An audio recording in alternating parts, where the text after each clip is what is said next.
say one of your sons follows your footsteps, and God forbid something happens to you as a father and you're no longer here, and your son no longer wants to fight. He says, if my dad's not here in my corner, I'll never fight. If that situation were to happen, would you encourage your son to fight, or would you say, no, son, you can stop fighting? What would you say to your son? Honestly, I'm going to let him choose what he wants. This is like,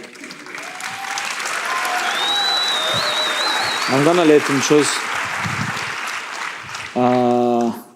Not because in my house we have freedom speech between son and father.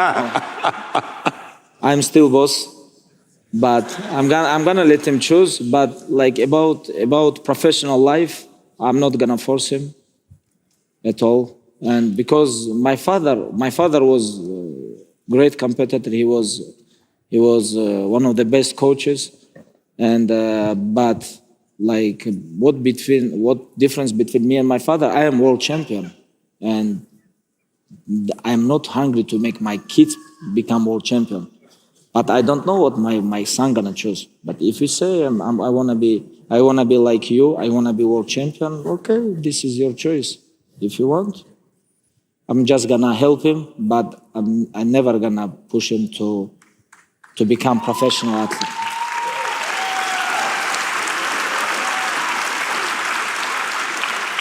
You know, but he have no choice about one thing. He's a man and he's gonna train. You have to be strong. Zero compromise. Zero complaint, and he's like almost 6, and he train every day, and there is no choice. He's gonna train because if you're man, you have to be strong. Habib, absolutely. Question for you. It's like about me, like all my life, I have schedule, you know. I have rules, I have discipline. And for me, it's all about numbers, you know. I have to do most of them, like all things, like on time. Like you have to wake up on like 6, 7, you have to train. After you come home, breakfast, go school, come back, do homework, train, come back, eat, sleep, repeat. It's like this. You know, like a lot of people think like to become world champion, to become the best in the world, it's not easy things. You know, you have to be like you have to be focused on all your life. It's like, it's about sacrifice, like about 30 years. Like next month, I'm gonna be like 35. I find myself on mats when I was like 3, 4, I don't remember like exactly what, but I beginning walk on the mats because when we was living in village, my father opened first gym in our house, and he begin train like guys from village, you know. I was like 3 or 4 years. And since that time, like all my life, I was training by my father, and no day off, you know. I remember like all my life I was in the gym. And from that point, like, and of course, father teach me like my religion, father teach me discipline, rules, and number one things, it was respect. You have to respect gym, you have to respect coaches, you have to respect your sparring partners, you have to respect all people. You cannot fight in the street because you know how to hurt people. It was like all about respect, you know.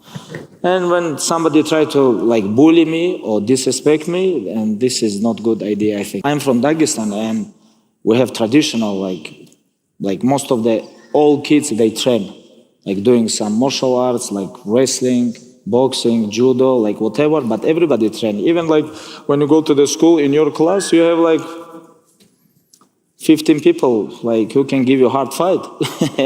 It's like become competition every day, go to school and come back, you know. But I grew up with my brothers, and they all was training.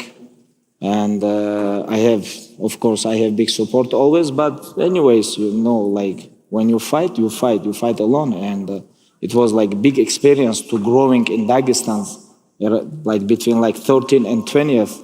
I remember it was like too much fight in street.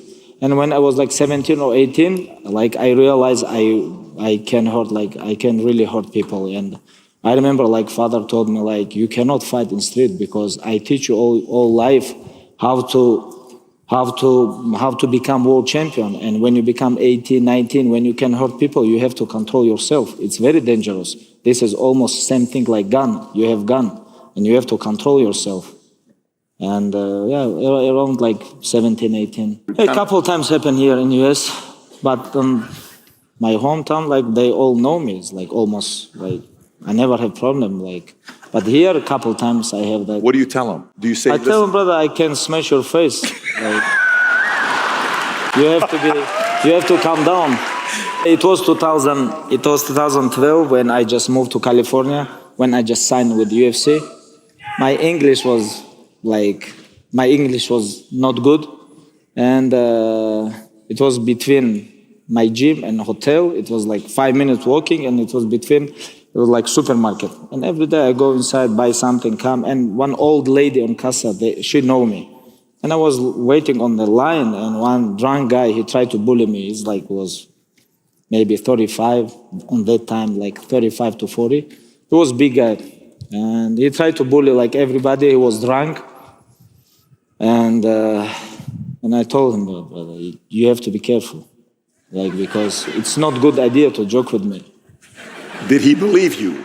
No, he just stopped and he realized this is real talk. And he leave me alone. First day I signed UFC, like in my mind I was UFC champion. Like it was no way somebody can stop me. And father always told me only one thing can stop you if like I think it's like lucky punch. Otherwise, if you're not gonna stop train like you train now, if you're gonna still focus, I don't think somebody can stop you because you can wrestle, you can punch, you can do all these things all night. You know, you have good conditioning, you have big heart.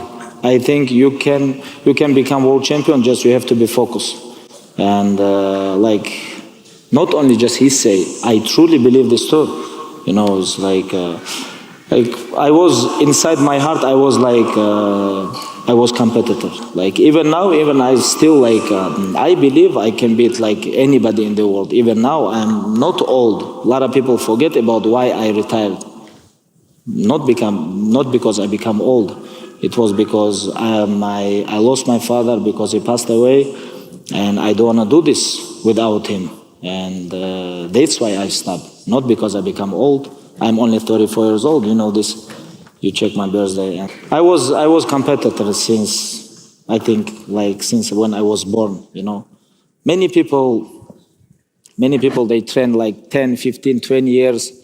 They have good skills. They know how to wrestle, punch, kick, everything. But inside they are not warriors. They are professional, but they are not warriors. You know, when you're professional and you inside your heart you are a warrior, these kind of people can become champions and defend their title, like being the best in the world.